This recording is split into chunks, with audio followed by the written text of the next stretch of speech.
Absolutely. We know that the war is being won. In Iraq, ISIS territory is shrinking rapidly, including in urban centers like Mosul, where the front line is now. And in Syria, while we have a more complicated picture, ISIS lost territory, including a strategic trading corridor with neighboring Turkey.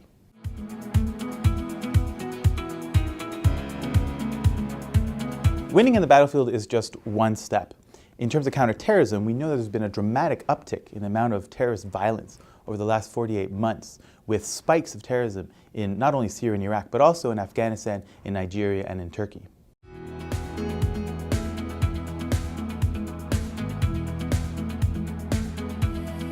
There are a number of challenges. The first is returning foreign fighters who potentially create dramatic chaos in neighboring regions, in neighboring countries, including Tunisia, Jordan, Lebanon. But we also have massive reconstruction of Syrian and Iraqi infrastructure, millions upon millions of refugees who need to be resettled, and total economic devastation.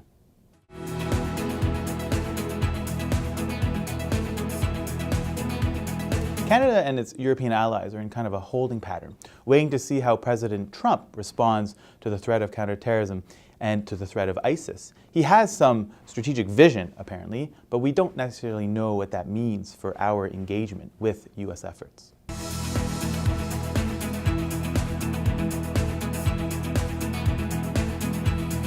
We know from the attacks in France and in Belgium recently that ISIS has weaponized some of the foreign fighters, effectively sending them back to launch attacks in the West. And that is one counterterrorism challenge that we face in the coming months and years.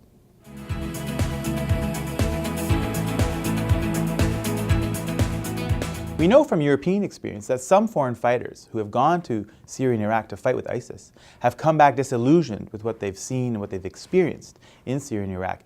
And they are now providing counterterrorism intelligence in terms of radicalization and ISIS financing and recruitment. That's something that we could look out for here in Canada.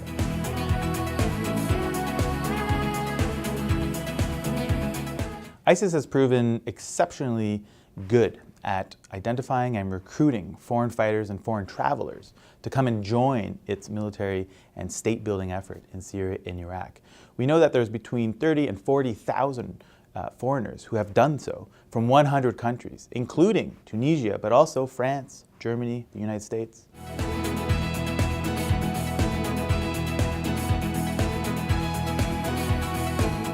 We know that Canadians have traveled to Syria and Iraq in the low hundreds to go join and support groups like the Islamic State. But compared to other countries like France, UK, who have thousands of foreign fighters, the threat here is minimal. At the same time, we do know that ISIS has a very sophisticated social media recruitment process by which they go and purposefully identify individuals for radicalization. And reports out of Germany suggest that they're trying to recruit individuals as young as 13 years old.